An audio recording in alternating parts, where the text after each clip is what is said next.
تداول رواد مواقع التواصل الاجتماعي مقطع فيديو وثق لحظة قيام امرأة بسرقة قطة من داخل محل بيع الحيوانات الأليفة. وظهرت المرأة خلال الفيديو وهي تسير نحو قفص حديدي به عدد من القطط، وقامت بفتح إحدى نوافذ القفص وأخذت قطة ولدت بالفرار.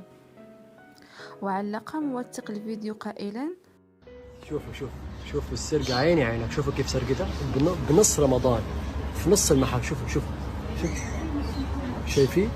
يعني كانت القطة هون، اجت اخذتها سرقتها حطتها بالشنطة وراحت. انا ما حبيت اني اصور وجهها منيح، لكن الله يسامحها بس.